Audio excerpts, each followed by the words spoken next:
नमस्कार, मैं हूं दीपक चौरसिया। आपके अपने शो देश की बहस के साथ हम एक बार फिर से हाजिर हैं। जैसा कि आप जानते हैं, न्यूज नेशन का ये वो मंच है जहां होती है आपके मन की बात। आप जिस मुद्दे को चुनते हैं, हम न सिर्फ उस मुद्दे को पूरे देश के सामने उठाते हैं, बल्कि इस शो में लोग सीधे देश के सामने अपनी बात भी रखते हैं। आज आपने देश की बहस का जो मुद्दा तय किया है वो है, क्या NEET JEE के नाम पर, परीक्षा के नाम पर राजनीति हो रही है। इसे 51% लोगों ने वोट देकर देश की बहस का मुद्दा बनाना चाहा है। आज इसी पर होगी देश की बहस। इस चर्चा में मेरे साथ एक बड़ा पैनल शामिल होगा, साथ ही दर्शक भी जुड़ेंगे।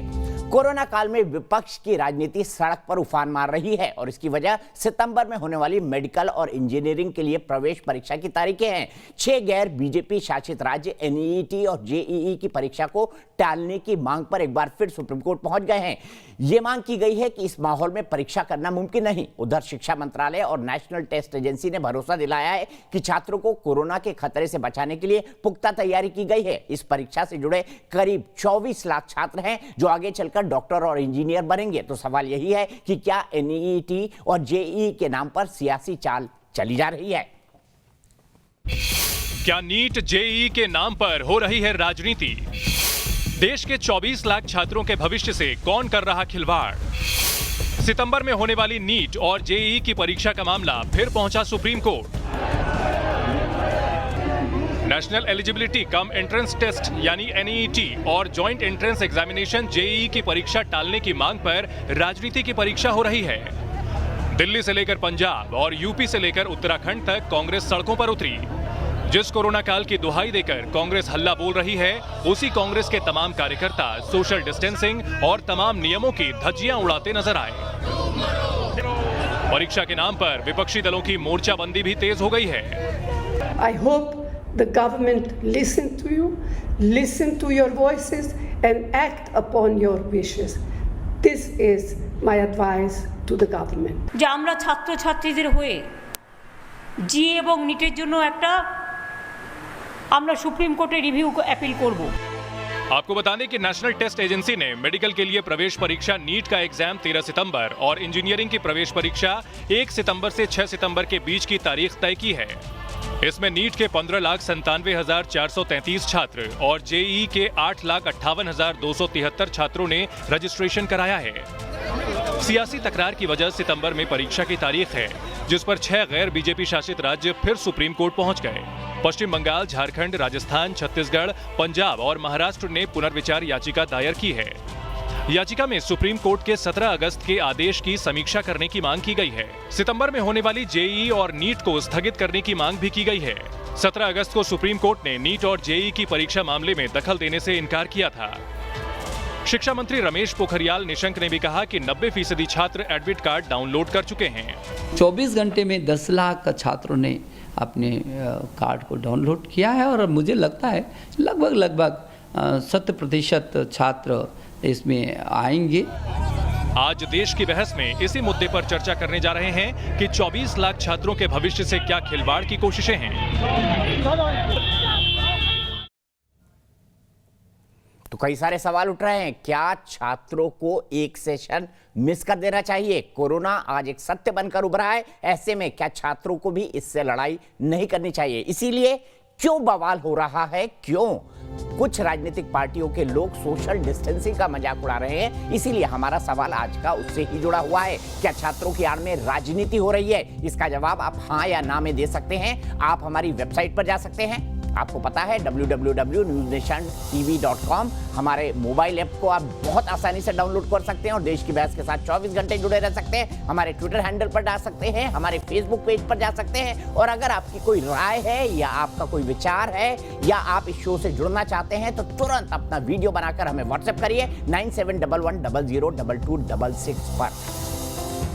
मेरे साथ एक बहुत बड़ा पैनल जुड़ेगा, लेकिन सबसे पहले मेरे साथ जुड़ रहे हैं जाने माने अभिनेता सोनू सूद, जिन्होंने लॉकडाउन के दौरान एक ऐसा काम किया है जो मेरी नजर में world record of Guinness books में जाना चाहिए। शायद मानवता के लिए इससे बड़ा आंदोलन एक सिंगल व्यक्ति के द्वारा आज तक विश्व इतिहास में कभी नहीं किया गया है। सोनू सूद जी, छात्र भी आपकी आशा भरी दृष्टि लगाए हुए हैं, वो भी कह रहे हैं भैया जी smile. Thank you so much, Deepak. Thank you so much, sir. मैं आपसे ये जानना चाहता हूं कि आप क्या एडवाइस करेंगे छात्रों को? आप चाहते हैं परीक्षा पोस्टपोन कर दी जाए, क्योंकि 90% से ज्यादा लोग अपना जो एडमिट कार्ड है वो डाउनलोड कर चुके हैं, और अगर 2 महीने बाद परीक्षा होती है तो उसके बाद उनका एकेडमिक सेशन पूरा डिस्टर्ब हो जाएगा, ऐसा शिक्षाविद कहते हैं। आपका क्या मानना है सोनू जी? दिव्य जी, मैं खुद एक इंजीनियरिंग का स्टूडेंट हूं। मैंने खुद इलेक्ट्रॉनिक्स में बीए की है।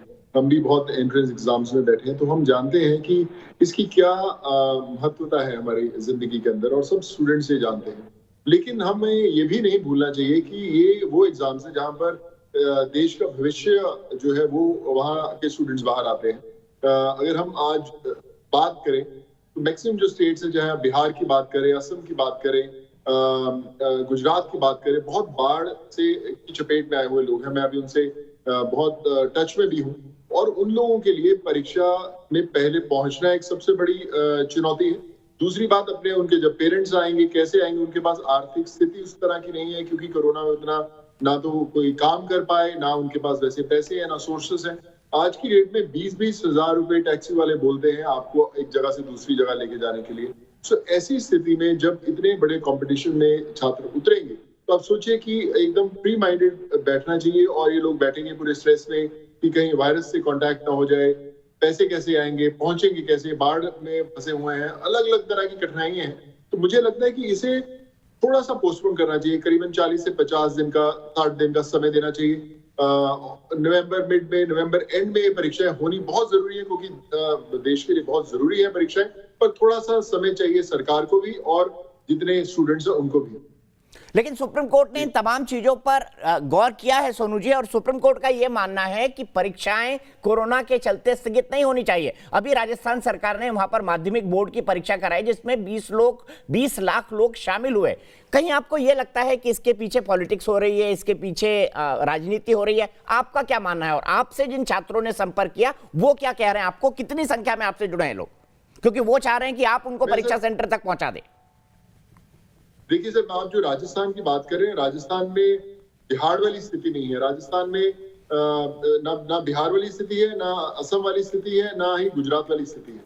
वो स्टेट में लोगों को पहुंचाया जा रहा है, उन्होंने किया। लेकिन अगर आप बिहार और इन स्टेट्स की बात, बिहार में सबसे ज्यादा जो लोग हैं वो अव्वल दर्जे के इन शिक्षाओं से निकलते हैं, और आप सोचिए कि जब वो लोग ही नहीं पहुंच पाएंगे तो हमारे कितने स्टूडेंट्स हैं जो जिंदगी भर उन्हें मलाल रहेगा कि पहुंच नहीं पाएंगे। जहां तक राजनीति की बात है, मैं कहता हूं कि हमने देश में जितने भी मुद्दे हुए, राजनीति हमेशा उसमें कूदी है। हमेशा लोगों के अपने अपने विचार रहे हैं, अपने अपने उनकी डिबेट्स रही हैं। लेकिन इस राजनीति के बीच में जो स्टूडेंट्स है, उसके फ्यूचर को हमें मद्देनजर रखना बहुत इंपॉर्टेंट है। उसके ऊपर ध्यान देना बहुत इंपॉर्टेंट है कि आप राजनीति को साइड पे कीजिए, जो भी करना है करते रहिए, लेकिन जो भविष्य है स्टूडेंट्स का, उसका बहुत इंपॉर्टेंट है ध्यान देना सर। ठीक है, 6 राज्य सुप्रीम कोर्ट गए हैं। क्या सोनू सूद भी अपनी इस मांग के साथ सुप्रीम कोर्ट जाएंगे, या सुप्रीम कोर्ट के वर्डिक्ट का इंतजार करेंगे?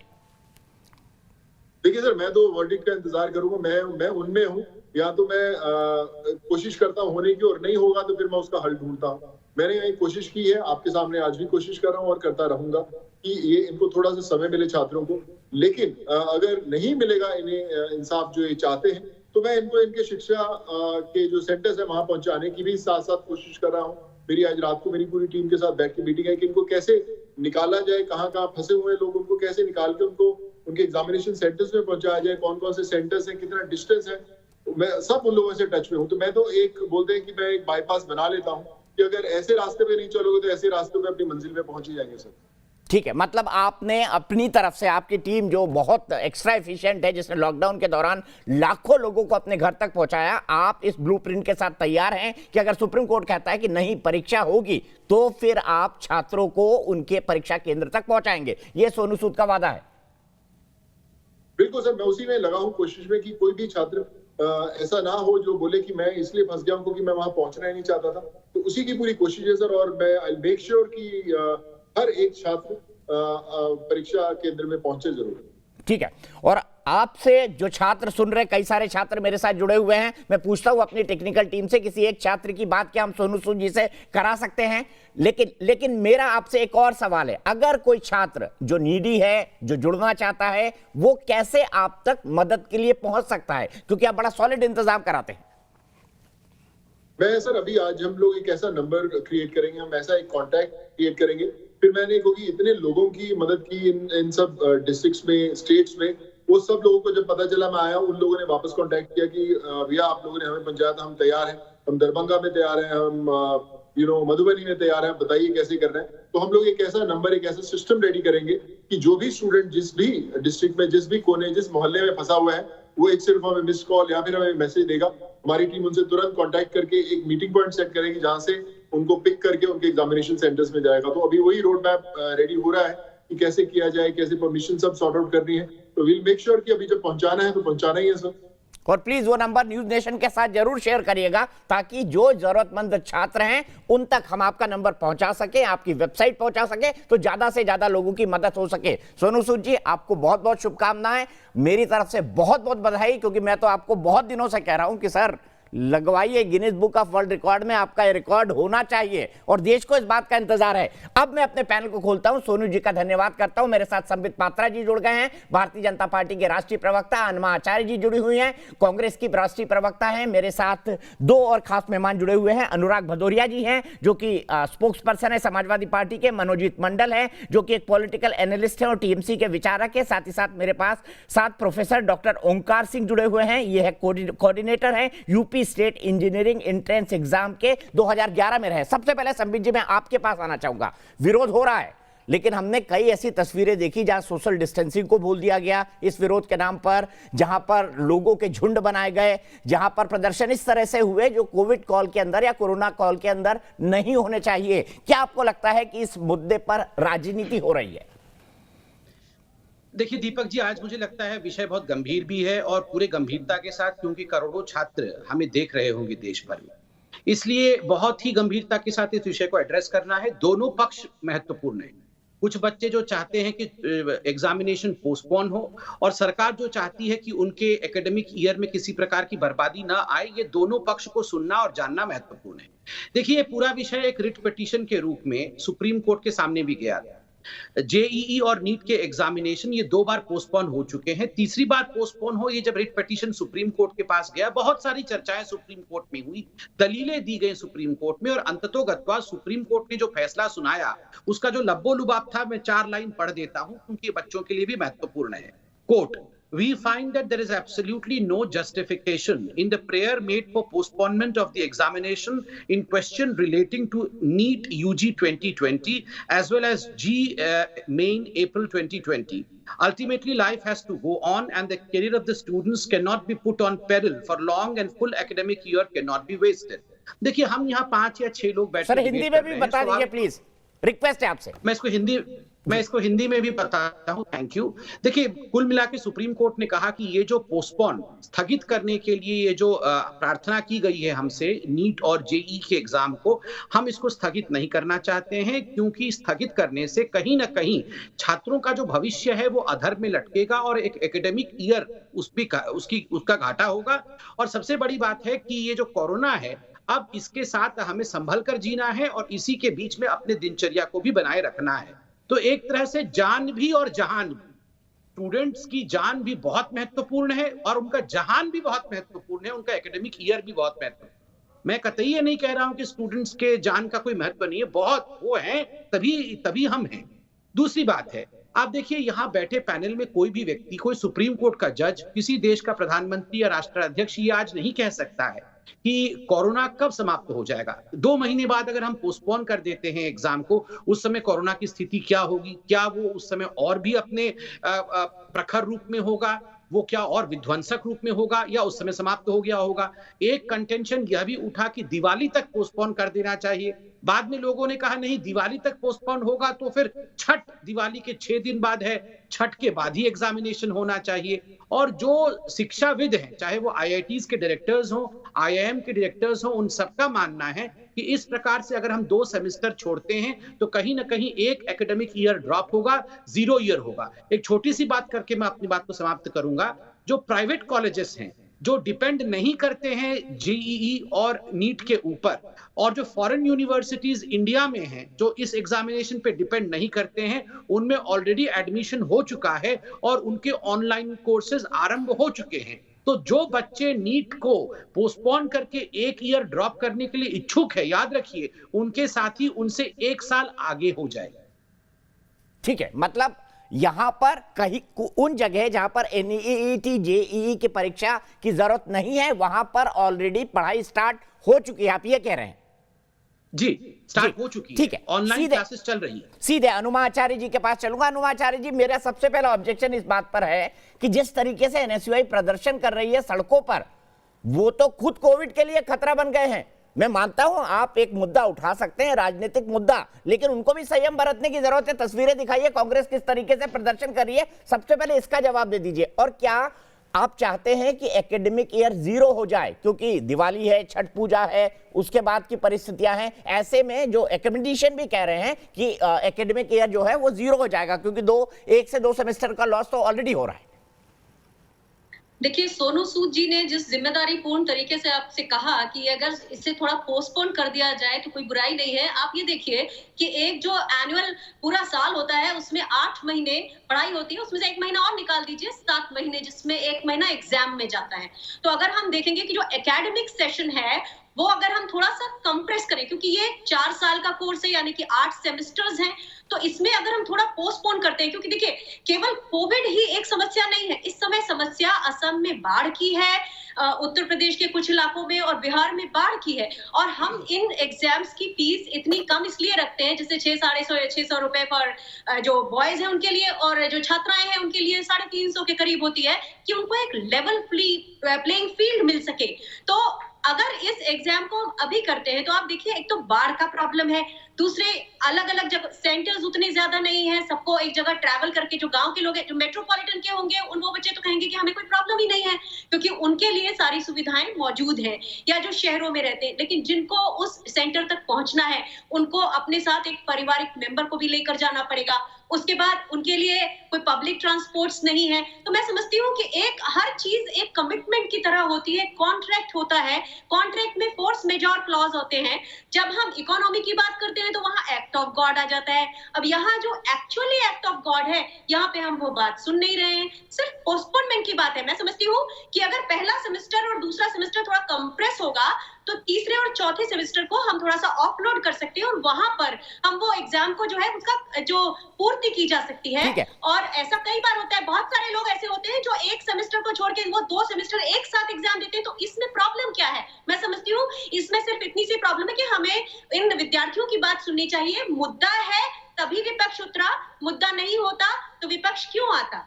ठीक है, संबित पात्रा जी, अगर 2 एकेडमिक ईयर को कंप्रेस कर दिया जाए, इस पर नेशनल टेस्टिंग एजेंसी और सरकार की क्या सोच है? क्योंकि अगर तर्क के तौर पर इनकी मांग को जायज मान लिया जाए, हालांकि मंत्री जी कह रहे हैं कि 90% एडमिट कार्ड डाउनलोड हो चुके हैं, लेकिन अगर क्या दोनों एकेडमिक ईयर को कंप्रेस किया जा सकता है, उसके क्या नुकसान है? और जो अनुमा आचार्य जी कह रही हैं, क्यों ना ऐसा एक ऑप्शन, ऐसा एक रास्ता सरकार बातचीत के साथ निकाल ले?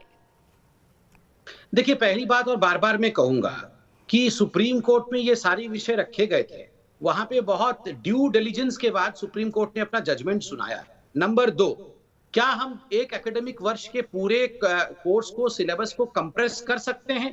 क्या इस विषय पे चर्चा नहीं हुई है? इस विषय पे बहुत प्रखरता के साथ हमारे एकेडमिशियंस, जिसमें डायरेक्टर्स ऑफ आईआईटीज इत्यादि रहे हैं, उन्होंने चर्चा की है। वो इसे फीजिबल नहीं मानते। यदि हम अक्टूबर के अंत में या दिसंबर के फर्स्ट वीक में एग्जामिनेशन करते हैं, रिजल्ट जनवरी में आता है, तो 2 सेमेस्टर का नुकसान होगा और एक 0 ईयर बनना ये लगभग तय है। और सुप्रीम कोर्ट ने भी कहा है कि लगभग एक एकेडमिक ईयर आपका खराब हो जाएगा। दूसरा, आप बताइए, क्या भारतवर्ष की जो परिस्थिति है, जैसे हमारे रिसोर्सेज हैं, उसमें यह संभव होगा कि अभी 2021 का बैच नहीं है, 21 और 22 के बैच जब वो आ जाएंगे अगली बार, दोनों को हम एक साथ कॉलेज में बैठा पाएंगे? क्या ये परिस्थिति आज हिंदुस्तान में है? मेरा स्पष्ट मानना है कि ये संभव नहीं है, नंबर 1। नंबर 2, देखिए, जहां तक राजनीति की बात है, देखिए हर राज्य के पास ट्रांसपोर्ट डिपार्टमेंट है। आपने बिहार में फ्लड की बात की, आपने आसाम में फ्लड की बात की। इसी आसाम में आप देखिए, इसी आसाम में कॉमन एंट्रेंस टेस्ट बिल्कुल ठीक तरीके से सुचारू रूप से हो गया। कॉमन एंट्रेंस टेस्ट तो राजस्थान ने भी कर लिया। देखिए ये उड़ीसा ने भी कॉमन एंट्रेंस टेस्ट कर लिया।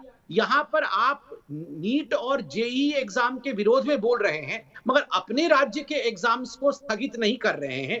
ठीक है, आसाम में भी फ्लड है, मगर वहां पर तो हो गया, तो बिहार में क्यों नहीं हो सकता है? हाँ, आपको डबल एफर्ट करने पड़ेंगे। और देखिए, मेरे पास वो तमाम राज्यों को लिखी हुई चिट्ठियां हैं जो केंद्र सरकार ने आज से 1 महीने पहले ही एहतियातन और किस प्रकार का एसओपी करके ट्रांसपोर्ट डिपार्टमेंट को कैसे फंक्शन करना है ताकि बच्चे अपने अपने जगह से, किस जिले में बच्चों की कितनी कंसंट्रेशन है, ये सारी डिटेल लिख दी गई है कि इस जिले में इतनी कंसंट्रेशन है, उनका नियरेस्ट सेंटर ये है, इतनी गाड़ी की व्यवस्था वहां होनी चाहिए। ये राज्य सरकार चाहेगी आराम से कर लेगी। 99% बच्चों का जो उन्होंने फर्स्ट चॉइस अपना सेंटर का दिया था, वो चॉइस ऑफ सेंटर दिया गया है। 332 बच्चे जेईई के ऐसे हैं जो अभी चाहते हैं वर्तमान में कि उनकी सेंटर बदल दी जाए। सरकार ने उनसे वादा किया है कि उनकी सेंटर को बदल दिया जाएगा। अभी भी कोई प्रॉब्लम है तो आप बिल्कुल हमें अप्रोच करें, आपके प्रॉब्लम को सॉल्व करना, उसके लिए हम बैठे हुए हैं, अर्थात सरकार बैठी हुई है। ठीक है, अनुमा आचार्य जी, आपने मेरे उस बात का जवाब नहीं दिया कि किस तरह के राजनीतिक प्रदर्शन हो रहे हैं, किस तरह से सोशल डिस्टेंसिंग की धज्जियां उड़ रही हैं, तस्वीरें चल रहे हैं। जरा समाजवादियों की भी तस्वीरें दिखाएं कि वो किस तरह से प्रदर्शन कर रहे हैं, टांगम टोली करके पुलिस वालों से जूझ रहे हैं। क्या ये जिम्मेदार नेतृत्व या जिम्मेदार विपक्ष का रवैया? अनुराग भदौरिया जी, सबसे पहले मैं समाजवादियों की तस्वीरें दिखा रहा हूं, फुल फ्रेम दिखाइए और सिर्फ अनुराग भदौरिया जी को दिखाइए। ये देखिए राजनीति के नाम पर क्या कर रहे हैं, इससे कोरोना नहीं फैलेगा क्या अनुराग भदौरिया जी? मैं बोलूं, देखिए बड़ी मजेदार बात है। अगर हम कोई राष्ट्र की बात करें लोकतांत्रिक तरीके से, अगर हम अरे सर, कोविड कॉल में प्रदर्शन करना लोकतांत्रिक तरीका है क्या? अनुराग भदौरिया जी, सवाल का जवाब दीजिए। अरे सुन लीजिए, कोविड कॉल में समाजवादी पार्टी की टोपी लगाकर पुलिस वालों से जूझना, सोशल डिस्टेंसिंग की धज्जियां उड़ाना, क्या ये प्रजातांत्रिक तरीका है? देखिए क्या कर रहे हैं समाजवादी पार्टी के कार्यकर्ता। अच्छा, मैं बोलूं तो क्या भारतीय जनता पार्टी के सुब्रत पाठक सांसद जब अपना वहां स्वागत समारोह इतनी भारी संख्या में कराते तो क्या उनके ऊपर एफआईआर नहीं होना चाहिए? वो नहीं तोड़ रहे थे। जब भारतीय जनता पार्टी की सरकार बना रही थी वहां पे भोपाल के अंदर में, तो वहां पे कितने कार्यकर्ता उन्होंने इकट्ठे किए थे, और शिवराज सिंह चौहान भी मौजूद थे वहां पे, और लगातार उनके कैबिनेट मंत्री अभी कितने दिन पहले, 2-3 दिन पहले, सोशल डिस्टेंसिंग जिस तर्क के आधार पर आप परीक्षाओं को स्थगित करना चाहते हैं उसका तो मखौल उड़ा रहे हैं अनुराग भदौरिया, उसका तो मखौल उड़ा रहे हैं आप। ये देखिए तस्वीरें, देखिए गवाह है तस्वीरें। माखौल भारतीय जनता पार्टी उड़ा रही थी लोकतंत्र का, लाठी बरसा के बाल पकड़ के खींच के। ये कोई पाकिस्तानी नहीं थे वहां पे। हम लोग वहां इसी हिंदुस्तान के रहने वाले हैं और छात्रों की बात लेके गए थे, और आपने पाकिस्तान बढ़ाया जाता है अनुराग भदौरिया जी। पाकिस्तान से क्यों प्रेम है आपको? जनता पार्टी के लोग, अरे मुझे बताइए अनुराग भदौरिया जी, पाकिस्तान बढ़ाया जाता है, पाकिस्तान से क्या प्रेम है आपको? सरकार बना रही थी भोपाल में, सरकार बना रही थी, पाकिस्तान से क्या प्रेम है? तब तो लाठियां नहीं बरसी। कमाल की बात करते हैं आप भी। माने भारतीय जनता पार्टी, अनुराग भदौरिया जी मेरे सवाल का जवाब नहीं दे रहे हैं। आपने कहा पाकिस्तानी थोड़ी है, पाकिस्तान का नाम क्यों मुंह में आता है बार बार? पाकिस्तान से क्या प्रेम है आपका? आप हिंदुस्तानी समझ नहीं रहे थे मुझे, आप लाठियां बरसा रहे थे मेरे ऊपर। क्या पाकिस्तान से आए थे क्या समाजवादी लोग जो आप लाठियां बरसा रहे थे? क्या अंग्रेजों का राज चल रहा उत्तर प्रदेश के अंदर? अरे सर ये बताइए, क्या ये अच्छा है क्या कि कोरोना काल में इस तरह से प्रदर्शन किया जाए? क्या ये अच्छा है, क्या ये उचित है? समाजवादियों की तस्वीरें दिखाइए, मैं बार बार बोल रहा हूँ आपको। सरकार नहीं, मैं पूछता हूँ, भारतीय जनता पार्टी के नेता लगातार यहाँ पे रैलियां कर रहे हैं, तब तो नहीं आवाज आती कहीं से? किसने रैली की है, क्या नहीं बता दीजिए आप। अरे अभी तो भारतीय जनता, आप गूगल कर लीजिए, मध्य प्रदेश में क्या नहीं हुआ, पार्टी कार्यालय में नहीं हुआ। कम से कम 200 कांग्रेस ने ज्वाइन किया था, उसमें कितने लोग वहां पे बैठे हुए थे? शिवराज सिंह चौहान भी बैठे हुए थे। 24 मई की बात है ये, क्या नहीं हुआ? क्या मैं दूसरी भी घटना बता देता हूँ, 24 अप्रैल की नहीं थी कि जब उनके हेल्थ मिनिस्टर बिना मास्क, तो मतलब अगर ये गलती करेंगे तो आप भी करेंगे, ये गलती करेंगे तो आप भी करेंगे। मैं इनसे भी सवाल पूछता हूँ, इन्होंने क्यों मजमा लगाया, लेकिन ये गलती करेंगे तो आप भी करेंगे। अनुराग भदौरिया जी, ये गलती करेंगे तो आप भी करेंगे। साथ गए थे लेकिन पुलिस ने, ये कुएं में कूदेंगे बीजेपी वाले तो आप भी कूदेंगे। तो एक दूसरे को ऊपर में, एक दूसरे का हाथ पकड़ के खड़े थे, क्योंकि हम ये उनको दर्शा रहे थे, हम हिंदुस्तानी एक हैं। आप चाहे मुझे कितनी भी जनरल डायर की तरह लाठियां बरसाओ, हम न्याय मांगने आए हैं और हम न्याय मांगते रहेंगे। हम सोशल डिस्टेंसिंग के साथ गए थे, आपने लाठियां बरसाना शुरू कर दिया। हम तो आराम से बैठे थे, क्यों लाठियां बरसा रहे थे? चलिए, दूसरी बात और 5 सेकंड और दे दीजिए, 5 सेकंड और दीजिए। जिस तरह की बात अभी समित पात्रा जी कर रहे थे, मैं पूछना चाहता हूँ, आप गरीबों की बात नहीं कर रहे थे। गरीब जो स्टूडेंट है वो गाँव में रहता है, और ट्रांसपोर्टेशन की बात तो आप एकदम मत करो। यहाँ पे सबने देखा है कि हजारों लाखों लोग पैदल चले, आपकी बसें ट्रेनें खड़ी रही। आप कितनी बसेस प्रोवाइड करोगे, सबको पता है। और जो सेंटर क्या बताते थे, 99% का सेंटर हमने चेंज कर दिया। मान लिया 99 का आपने चेंज कर दिया, अगर 1% भी उसमें है तो 1% भी कम से हजारों में होते हैं, हजारों की संख्या में कोविड अगर संक्रमित हो गए तो कौन ठीक है, सीधे संबित पात्रा जी के पास चलता हूं। संबित पात्रा जी, जान है तो जान है, ये तो प्रधानमंत्री जी भी कहते हैं, हम भी कहते हैं जान है तो जान है। उसमें जान है तो जान क्यों नहीं दिखाई पड़ता जब क्लैट के एग्जाम प्रोसेस। अरे अनुराग भदौरिया जी, कभी ब्रेक भी लगा दिया करो गाड़ी में। ब्रेक ऑयल खराब है क्या गाड़ी का? ब्रेक लगाएंगे तो भारतीय जनता पार्टी ब्रेक का फायदा उठा के बोलने ही नहीं देगी। दिक्कत तो है ना, संबित पात्रा जी बैठे हैं, अभी शुरू हो जाएंगे, अपनी बात करने लगेंगे, बात घुमाने। मैं बात करूंगा आपके मुद्दे पे, वो मुद्दे से दूसरी तरफ चले जाएंगे। हमने भारतीय जनता पार्टी के लोगों का नाम भी गिना दिया, सुब्रत पाठक का भी नाम गिना दिया कि यहाँ के कन्नौज के सांसद, उनका स्वागत कितनी भारी। संबित पात्रा जी ये कह रहे हैं कि आप गलतियां कर रहे हैं तो ये भी गलतियां करेंगे। नहीं, हम तो न्याय करने दीजिए, हम तो न्याय मांगते हैं।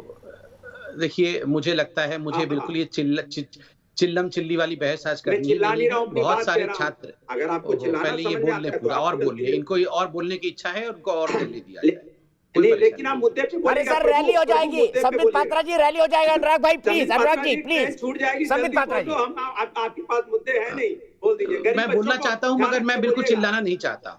ठीक है, और चिल्लाने का विषय भी नहीं है, इसीलिए बोलिए, गंभीर विषय है, बोलिए। देखिए, बहुत सारे छात्र और उनके अभिभावक जो डिटेल्स है उस डिटेल्स में जाना चाहते हैं, हमें सुनना चाहते हैं। कोई भी अभिभावक या छात्र, चाहे वो किसी भी राजनीतिक पार्टी की तरफ एफिलिएटेड हो, इस विषय को लेकर राजनीति नहीं चाहता है।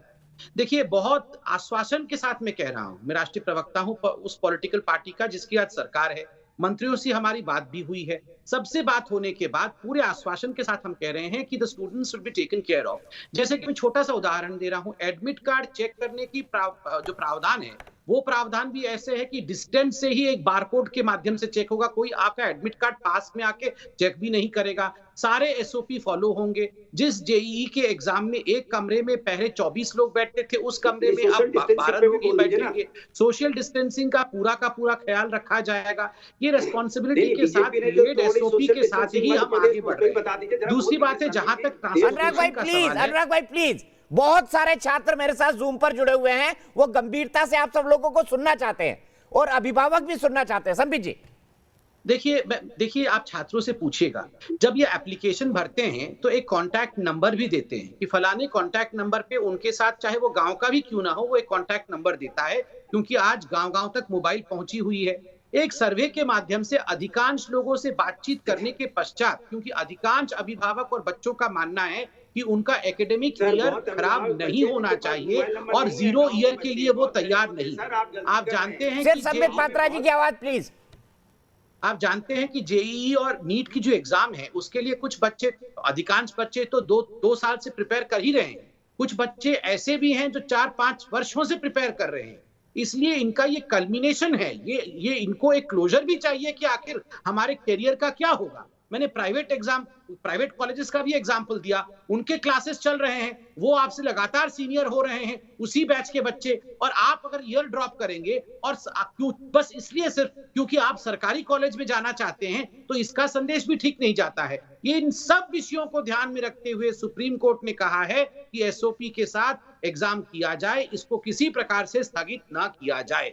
ठीक है, सुयुषी विदित उत्तर प्रदेश से मेरे साथ जुड़ रहे हैं। अनुमा जी, मैं आपके पास तुरंत आ रहा हूं, लेकिन सुयुषी, मैं जानना चाहता हूं आपका क्या कंसर्न है। सरकार की तरफ से संबित पात्रा जी कह रहे हैं कि आप संपर्क कर सकती हैं अगर किसी भी तरह की दिक्कत है नेशनल टेस्टिंग एजेंसी से या आपकी अथॉरिटी से। आपकी क्या समस्या है, खुल के बताइए। आज सब लोग आपको सुन रहे हैं, तमाम राजनीतिक पार्टी के लोग। सर, कनेक्ट तो हम हो सकते हैं एनटीए से, पर सबसे बड़ा कंसर्न जो हमारा ये है वो कि कोविड केसेस बहुत राइज हो रहा है, और जो कहा जा रहा है कि ट्रांसपोर्टेशन और सारी फैसिलिटीज दे दी जाएगी, लेकिन सर जो ट्रांसपोर्टेशन फैसिलिटीज दी जाएगी उसमें क्या आप इंश्योर करेंगे कि सोशल डिस्टेंसिंग के साथ सारे बच्चे सेंटर पे आएंगे? फिर तो कोविड केसेस और बढ़ेगा। अगर आप ट्रांसपोर्टेशन सारा खोल देंगे तो उससे तो कोविड केसेस ज्यादा राइज करेगा।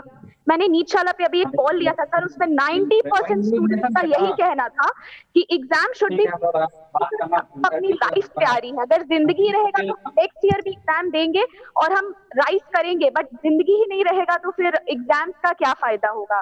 तो सुयुषी जी, एक बात जानना चाहता हूँ, क्या आप इस बात के लिए ओके हैं कि आपका एक एकेडमिक ईयर 0 हो जाए?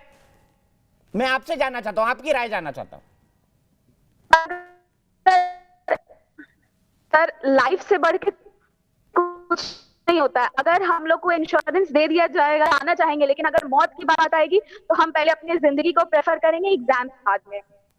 ठीक है सुयशी, लेकिन मैं एक बात आपको कहना चाहता हूं, ये शायद टेक्निकली इनकरेक्ट हूं मैं, जिंदगी का तो कोई भरोसा नहीं होता है। आप गाड़ी में जा रहे हैं, कोरोना काल नहीं है तो भी एक्सीडेंट हो सकता है। सुयशी, मेरे ख्याल से मौत और जिंदगी जो है ये तो ऊपर वाले के हाथ में है, लेकिन फिर भी आपकी समस्या है, मैं सत्ताधारी पार्टी के जो संबित पात्रा जी हैं उनके कंसर्न में लाता हूं। उत्तर प्रदेश में उनकी सरकार है, वो क्या बताते हैं। और मुझे सुयशी ये बताइए, आप कहां की रहने वाली हैं और आपका सेंटर कितना दूर है? पटना से हूं मैं, ऑलमोस्ट 30 किलोमीटर की दूरी पर है। कितनी किलोमीटर की?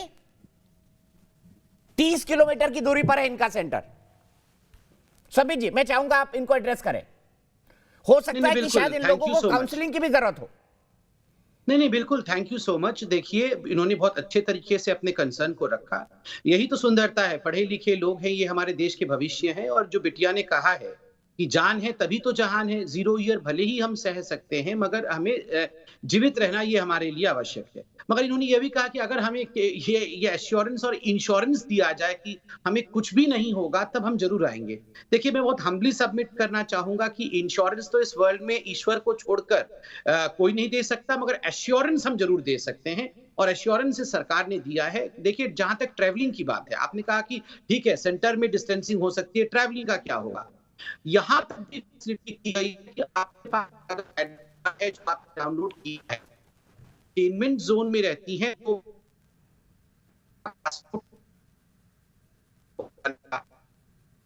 सरकारों को ये हिदायत दी गई है कि इस प्रकार से with the density of students की फलाने डिस्ट्रिक्ट में इतने स्टूडेंट्स हैं, तो अगर 7 बस लगनी है तो स्वाभाविक रूप से आप एडमिट कार्ड देख के उन बसों में या जो भी गाड़ी राज्य सरकार लगाती है उसमें बैठेंगे। और हर ये एसओपी है, यहाँ स्टेट गवर्नमेंट में भी ऐसा नहीं है कि केवल एनईटी और जी के स्टूडेंट्स, जो नॉर्मल लोग भी ट्रैवल कर रहे हैं उनका जान भी कीमती है और उनके जान के लिए भी उनको सोशल डिस्टेंसिंग के साथ ही चलना है। आज दिल्ली सरकार कह रही है कि उन्हें कल परसों से मेट्रो चालू करना है, तो मैं तो ये मानता हूं मेट्रो चालू करने का मतलब ये नहीं होता है कि पूरे भीड़ धक्कम धुक्की में मेट्रो चालू होगी, वो एसओपी के साथ ही चालू होगी। और जो ट्रांसपोर्टेशन आपके राज्य में चल रहा है वो भी एसओपी के साथ ही चल रहा होगा, कोई बिना सोशल डिस्टेंसिंग के नॉर्म के साथ तो नहीं चलेगा।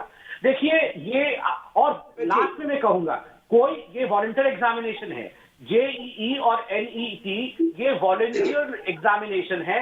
आप अगर ऐच्छिक रूप से चाहते हैं कि आप इस एग्जाम में बैठे, कोई आपको फोर्स नहीं कर सकता है।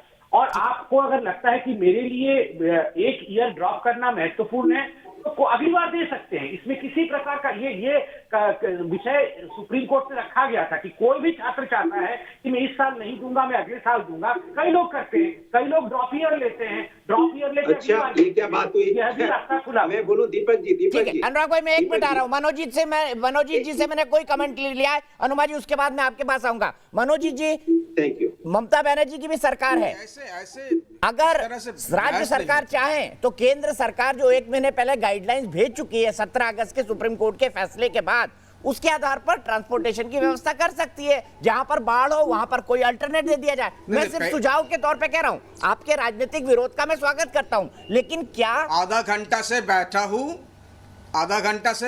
हूं 2 मिनट दीजिए, आप लोगों को कुछ कहना चाहता हूं। आधा घंटा से बैठा हूं, इस तरह का बहस नहीं होते हैं। सुनिए, मैं एक पढ़ाता हूँ इंजीनियरिंग इंस्टीट्यूट, जहां देश और दुनिया के जाने-माने इंस्टीट्यूट में बच्चों को जोड़ा हुआ है। सर, आज भी आपको दुखी हो रही है, बच्चों को जोड़ा हुआ है, क्या उनकी बात नहीं कराऊं सत्ताधारी पार्टी के प्रवक्ता से? तो मैं आप इस तरह से मेरे को बुलाते हो क्यों है? आधा घंटा से बैठा हूँ, एक सेंटेंस कहा, आपने आ गया बीच में। सर, आप शुरुआती कंप्लेन से करते हैं ना, प्रॉब्लम ये है, शुरुआती आप लोग कंप्लेन से करते हैं। अगर आपके गेस्ट को नहीं, क्यों नहीं करेंगे? क्यों नहीं करेंगे? ये मामला सिर्फ छात्रों का है क्या? आपको पता है 26 लाख छात्रों के एग्जाम के देने के लिए कितने सारे टीचर लोगों के होना चाहिए? एक रूम में 12 छात्र अगर बैठेंगे, कम से कम 6 लाख टीचर लोगों की जरूरत होंगे। और आपको यह पता है कि टीचर स्टूडेंट लोगों का इन्फेक्शन रेट कम है, टीचर लोगों का उम्र तो 20 में नहीं होते हैं ना, 40, 45, 50, 55, 60 तक होते हैं, जो सबसे वाल्नरेबल ग्रुप में पड़ता है। उन 6 लाख के साथ 12 लाख आप लोगों को लोग चाहिए नॉन टीचिंग स्टाफ, जिनको असिस्ट करना पड़ेगा। सिर्फ आप बात करते हो छात्रों के बाद जरूर है, उसके साथ जो वनरेबल कैटेगरी में है, जैसे हम लोग हैं, हम एग्जाम लेते हैं हमारे यूनिवर्सिटी में, नीट जेईई का एग्जाम लेते हैं, हमको पता है कैसे सोशल डिस्टेंसिंग मेंटेन करते हैं, कितना सारे लोग लगते हैं, कितना सारा इंतजाम करना पड़ता है। सिर्फ छात्रों के बारे में बोलते हैं। और एक 0 ईयर के बाद कैसे हो गया? आपको पता है जो एग्जाम होनी थी अप्रैल को, उसके क्लासेस शुरू होनी चाहिए थी जुलाई और अगस्त में। मेडिकल क्लासेस शुरू होते हैं जुलाई में और इंजीनियरिंग क्लासेस शुरू होते हैं अगस्त में। जो लोग भाषण देते हैं उन लोगों को कुछ पता नहीं है, उन लोगों के साथ दूर दूर का कोई एकेडमिक इंस्टीट्यूशन का कोई संबंध नहीं है। 0 या 0 बोल के जाते हो। अगस्त में सेमेस्टर शुरू होते हैं, दिसंबर तक चलते हैं। इसका मतलब यह हुआ कि हम लोग ज्यादा से ज्यादा एक सेमेस्टर लूज करेंगे। और ये इतिहास में आज नहीं हुआ है। 1967 में बंगाल में कोई एग्जाम नहीं हुआ था। अब देख लीजिए इतिहास पढ़ के, आपको ये पता नहीं है जब नक्सलाइट मूवमेंट जब होते थे बंगाल में कोई एग्जामिनेशन 1 साल तक नहीं हुआ। क्या हम सब पीछे रह गए? अभी ये पैंडेमिक के बारे है, सब छात्रों का नहीं है। एक टीचिंग नॉन टीचिंग स्टाफ कम से कम 10 से 12 लाख टीचर और नॉन टीचर को लगेगी, जो लोग वनरेबल कैटेगरी में है। अब जब बहस हो रहे हैं, सब छात्रों की बात हो रही हो, ठीक है, लेकिन इसके साथ हम लोगों का लाइफ भी जुड़े हैं, हम लोगों का जिंदगी भी जुड़े हैं। लेकिन क्यों प्रेशराइज किया जा रहा है? सब बोल दे रहे कि प्राइवेट इंस्टीट्यूशन। अरे प्राइवेट इंस्टीट्यूशन और गवर्नमेंट इंस्टीट्यूशन का कोई कंपटीशन होता है क्या? मुझे थोड़ी पता है। और गवर्नमेंट इंस्टीट्यूशन प्राइवेट कोई कंपटीशन नहीं है। अरे उन लोगों का कंपल्सन होते हैं, क्योंकि उन लोग अगर फीस नहीं भरते तो उन लोग सैलरी नहीं दे सकते हैं। और हम लोगों का पास कोई कंपल्सन नहीं होते, फिर भी हम जाते हैं यूनिवर्सिटी में। और इंजीनियरिंग और मेडिकल जो सब डॉक्टर बैठे हैं, उनको पता है ऑनलाइन क्लासेस में नहीं होता है। ये कोई फिलोसॉफी और लिटरेचर शेक्सपियर का क्लास नहीं है, सोक्रेटिस का क्लास नहीं है कि हम ऑनलाइन में पढ़ा सकते हैं। ठीक है मनोजित मंडल जी, आपने अपनी बात पूरी कर ली होंगे, लेकिन इसके साथ तो हम जान रहेंगे। सिर्फ हम लोगों का नहीं है, टीचर और नॉन टीचिंग स्टाफ के बारे में भी सोचिए। लाखों 6 से 7 लाख लोगों को लगेगे। ठीक है, अब आप रिपीट कर रहे हैं, आपने अपनी बात कर दी। उन लोगों का सबसे ज्यादा इन्फेक्शन रेट है, मोर्टेलिटी रेट 50%। अरे क्यों नहीं करेंगे? 50%। अरे मनोज जी आप शांत हो जाइए, आप शांत हो जाइए, आप अपनी बात रिपीट कर रहे हैं, आपने अपने आर्गुमेंट रख दिए। मोर्टेलिटी रेट होते हैं। डॉक्टर सिंह साहब मेरे साथ हैं। डॉक्टर सिंह साहब, क्या ऐसा करना चाहिए? क्योंकि आप टेक्निकली इस इशू को ज्यादा बेहतर समझते हैं, आप वाइस चांसलर रहे एक टेक्निकल यूनिवर्सिटी के, आपकी क्या राय है? जी देखिए, मेरी राय ऐसी है, ये जो पूरा मुद्दा है, इसमें कहीं ना कहीं छात्रों को और उनके अभिभावकों के बीच में एक पैनिक जनरेट हो गया है।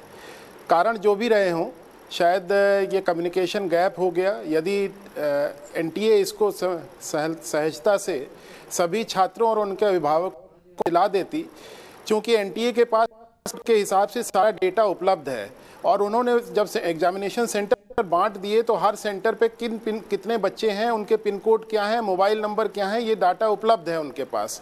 तो ये कोई बहुत मुश्किल चीज़ नहीं है आज की तारीख में कि कॉल सेंटर को भी अगर ये जिम्मेदारी दे दी जाती तो वो कॉल सेंटर हर अभिभावक को से बात करके उसकी यदि कोई समस्या है तो उसका निवारण कर देता।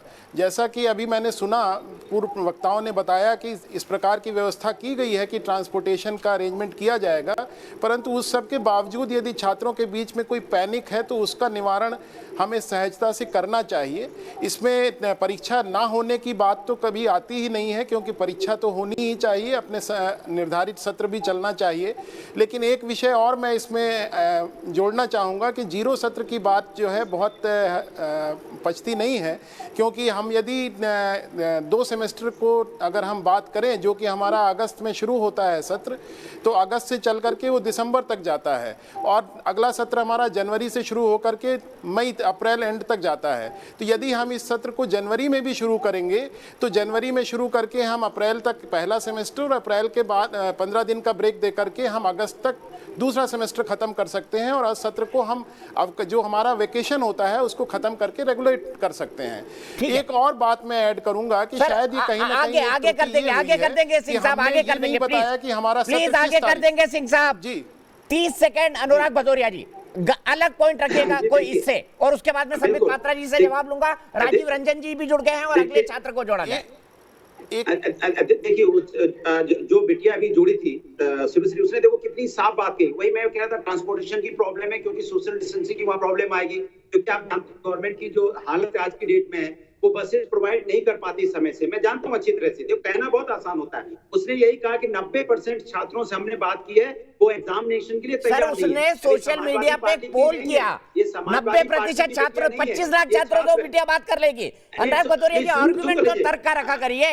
90% लोगों से, 25 लाख बच्चों से वो बात कर लेगी। उसने ये भी बोला 30 किलोमीटर दूर मेरा सेंटर है, जिसकी मैं बात पहले कर रहा था कि सेंटर इनके बहुत दूर दूर है। कहना बहुत आसान होता है, जैसे संबित जी बड़े आराम से कह जाते हैं आपको। चलिए ठीक है, आपका आर्गुमेंट संबित जी को लेके चलता हूँ। संबित जी, एक और बात, अनुराग जी हो, अनुराग जी कभी ब्रेक भी लगा दीजिए करिए। संबित पात्रा जी, चाहता था टीएमसी के प्रवक्ता ने बोल दी कि सिर्फ ये 20 लाख छात्रों की बात नहीं है, उसके साथ तो और 15-16 लाख जो लोग जुड़ेंगे, मतलब 40 लाख लोग एक साथ बाहर आएंगे। आप सोचिए क्या हालत होगी। इसलिए मैं याद दिलाना चाहता हूं कि सरकार अपनी जिद पे अड़ी है, जिद पे जान है तो जहान है। बच्ची भी कह रही थी, हम भी कह रहे हैं, और आपको पता होगा संबित जी ने सबसे पहले यही कहा था। लेकिन चूंकि सरकार को जिद आ गई है ना कि हमें कुछ नहीं, हमें तो एग्जाम कराना है, चाहे सर सरकार को नहीं आई, सुप्रीम कोर्ट को आई है। सुप्रीम कोर्ट ने कहा ऐसा। संबित पात्रा जी, अरे तो सरकार कर सकती है ना, क्या दिक्कत है? सरकार शांत हो जाए तो मैं आराम से। का एग्जाम पोस्टपोन हो सकता है। अनुराग जी कभी ब्रेक भी लगा दीजिए करिए। सर ब्रेक लगा दिया, पूरा ब्रेक लगा दिया। मतलब आपने ब्रेक ऑयल अपनी गाड़ी में भरवा ही नहीं है। संबित पात्रा जी, अरे क्या करें? देखिए मैं तो इतना कहना चाहता हूं, ठीक है, एक सेकेंड, ठीक है, अगर इनके मन में कोई मलाल है, और डेमोक्रेटिक देश है, और मैं इन पे आक्षेप भी नहीं लगा रहा हूँ।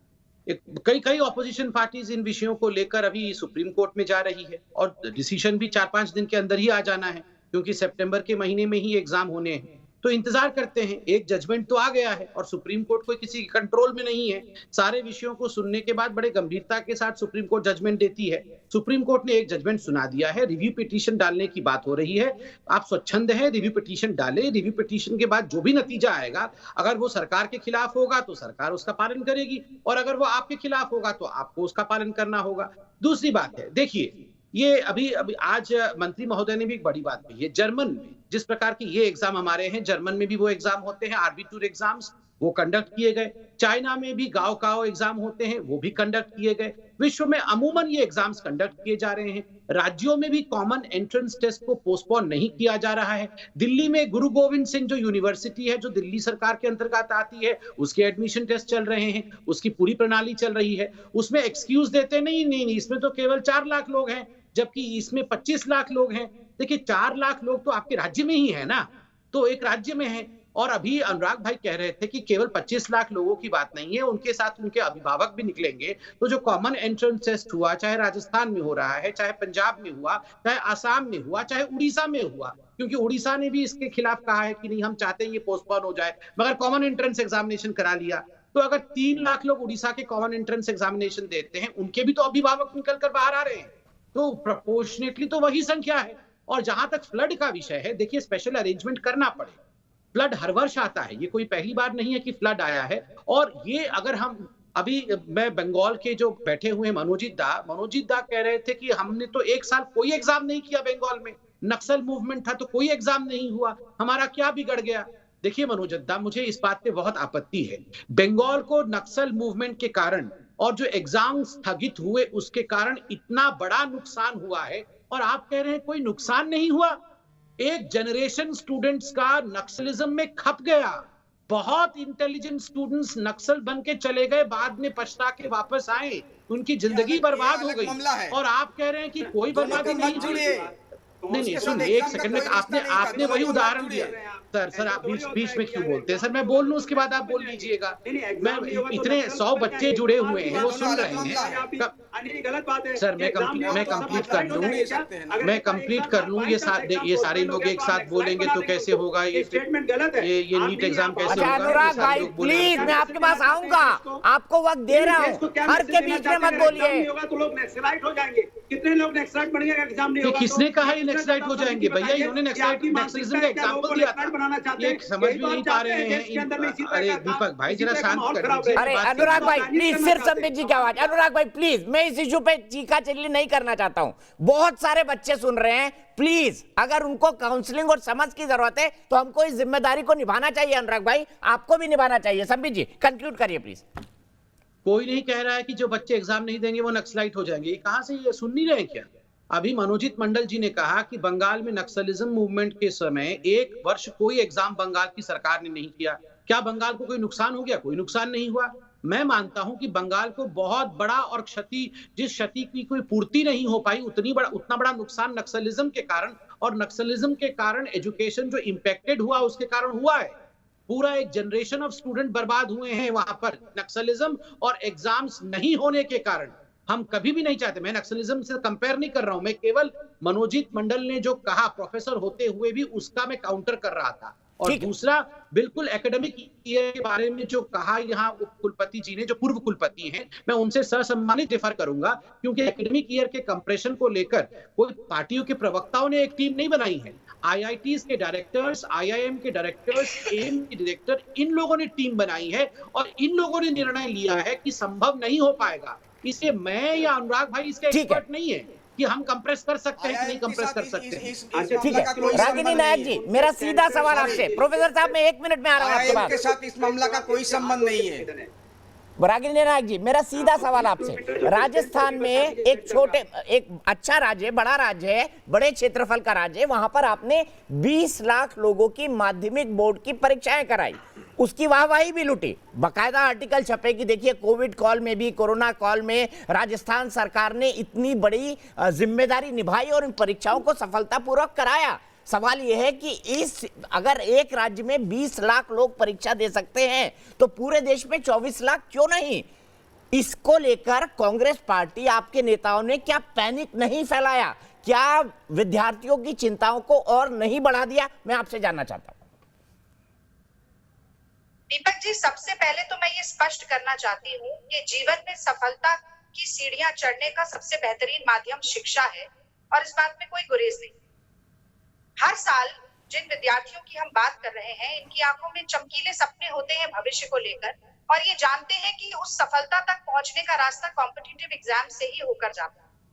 ना तो ये छात्र डर रहे हैं, ना ये छात्र चाहते हैं कि इनका एकेडमिक ईयर बर्बाद हो या 0 एकेडमिक ईयर घोषित हो, और ना ही कांग्रेस पार्टी ऐसा चाहती है। दीपक जी, ये पहली बात जो मैं स्पष्ट कर देना चाहती हूँ। अब मैं आपके दूसरे सवाल पर आता हूं। देखिए, राजस्थान एक ऐसा प्रदेश है जिसकी तारीफ कांग्रेस की सरकार होने के बावजूद मोदी जी को भी करनी पड़ी थी। कोरोना के संक्रमण को संभालने में और रिकवरी रेट को बढ़ाने में राजस्थान ने अविस्मरणीय काम किया है। लेकिन क्या राजस्थान की जो परिस्थिति है वो पूरे देश की परिस्थिति है? ये पहला सवाल उठता है। कल ही हमारे देश में 70,000 नए केस आए हैं, 1,000 से ज्यादा लोगों की मृत्यु हुई है, 33 लाख लोग भारत में कोरोना से संक्रमित थे। जब 525 लोग संक्रमित थे तो हर स्कूल, कॉलेज, यूनिवर्सिटी को बंद कर दिया गया, सारी परीक्षाओं को स्थगित कर दिया गया। आज जब 33 लाख केस हैं तो हम चाहते हैं कि करीब करीब 28 से 29 लाख छात्र एक जगह से दूसरी जगह ट्रैवल करें, और ये तब होगा जब बहुत सारे इलाकों में पब्लिक ट्रांसपोर्ट नहीं है, बहुत सारे सेंटर्स इतने दूर हैं कि रात को भी पहुंचकर सुबह एग्जाम दिया जाएगा तो ठहरने की कोई व्यवस्था नहीं, और हर छात्र के साथ कम से कम एक अभिभावक जाएगा, तो करीब हम 50-55 लाख लोगों के एक जगह से दूसरी जगह जाने की बात कर रहे हैं। एक और बात मैं जोड़ना चाहती हूँ नेशनल टेस्टिंग एजेंसी के बारे में। उत्तर प्रदेश का उदाहरण आपको देती हूँ, सबसे बड़ा राज्य है हमारे देश का।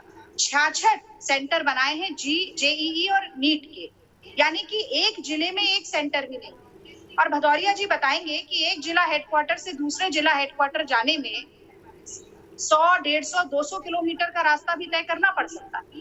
तो इतनी दूर सेंटर है, यातायात की सुविधा नहीं है, सुरक्षा के पुख्ता इंतजाम नहीं है। एक और छोटा सा उदाहरण देती हूँ। रागिनी जी प्लीज, उदाहरण हम आगे लेंगे क्योंकि मुझे बच्चों के पास भी जाना है। मैं आर्यन त्रिपाठी के पास चलता हूँ, गाजियाबाद से मेरे साथ जुड़े हुए हैं। आर्यन, आपका क्या कंसर्न है? पूरे सभी राजनीतिक पार्टियों के प्रवक्ता आपको सुन रहे हैं, खुद डॉक्टर संबित पात्रा जी आपके साथ जुड़े हुए हैं लाइव। सर मैं बस इतना चाहता हूं कि एग्ज़ाम हो तो ये आप इंश्योरिटी दें कि हम लोग वहाँ पर कम से कम जिंदा रहेंगे, हमारे साथ जो हमारे पेरेंट्स आएंगे उनके लिए ठहरने के लिए जगह होनी चाहिए। जब आप बसेस खोलेंगे तो हमें वहाँ पर हमें कम से कम वहाँ जाने के लिए बसेस चाहिए होंगी। तो हमें बहुत बड़ा खतरा है कि हमारे ऊपर हमें कोविड इन्फेक्ट कर सकता है। ठीक है, अच्छा ये बताइए आपका सेंटर कितनी दूर है? आर्यन त्रिपाठी, आपका सेंटर कितनी दूर है? Sir approx 60 kilometre. कितने? 60 किलोमीटर। संबित पात्रा जी, कंसर्न इनका मैं चाहता हूं आप जवाब दे, एड्रेस करें। देखिए, सबका कंसर्न एक ही है कि एसओपी फॉलो होगा कि नहीं। और अभी 2 स्टूडेंट्स को, रेस्पेक्टेड स्टूडेंट्स को जो मैंने सुना, एक अच्छी बात मुझे लगा कि इससे पहले जो बहन बोल रही थी उनका सेंटर 30 किलोमीटर दूर था और जो भाई अभी बोल रहे थे उनका सेंटर 60 किलोमीटर दूर है। तो हजारों किलोमीटर के सफर को तय करने की कोई आवश्यकता अभी तक जिन्होंने बोला है वो दिख नहीं रहा है। ये 30 किलोमीटर 60 किलोमीटर, और जिस प्रकार का मैंने आपको दिखाया लेटर, तमाम डीएम्स को लिखा गया है विद कंसंट्रेशन की किस जिले में कितने स्टूडेंट का कंसंट्रेशन है, उसी अनुपात में गाड़ी चलाई जाए। और अगर डीएम्स ये फॉलो कर लेंगे तो अब मुझे लगता है कि ये बिल्कुल किसी प्रकार से चिंता का विषय नहीं है। नंबर 1। नंबर 2, अभी मैं कांग्रेस के प्रवक्ता को भी बड़े ध्यान से सुन रहा था, उन्होंने कुछ वाजिब पॉइंट उठाए हैं।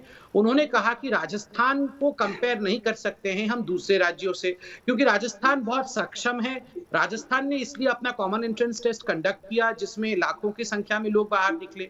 तो कहीं ना कहीं कांग्रेस ये कह रही है कि बंगाल सक्षम नहीं है, महाराष्ट्र सक्षम नहीं है, तमिलनाडु सक्षम नहीं है, मगर राजस्थान सक्षम है। क्योंकि उत्तर प्रदेश तो कह रही है हम मैनेज कर लेंगे, बिहार कह रही है कि हम भी मैनेज कर लेंगे, बीजेपी शासित राज्य कह रहे हैं कि हम मैनेज कर लेंगे। तो कहीं ना कहीं ये जो प्रश्न आज कांग्रेस ने उठाया है कि बंगाल मैनेज नहीं कर पाएगी मगर राजस्थान मैनेज कर सकती है, तो इनके अंदर भी रस्साकसी चल रहा है। मेरा मानना है कि इसमें हर प्रकार का राजनीति छोड़ करके इसमें हर राजनीतिक पार्टी को बच्चों की मदद के लिए आगे आना चाहिए। ठीक है, मैं एक ब्रेक के लिए रुक रहा हूं। अफसोस, प्लीज आपसे रिक्वेस्ट है, मेरे पेट पे लात ना मारे। एडवर्टाइजमेंट नहीं चलेंगे तो चैनल कैसे चलेगा? ब्रेक के लिए रुक रहे हैं। ब्रेक के बाद रागनी जी से शुरुआत करूंगा, मनोजीत मंडल, और उसके बाद राजीव जी।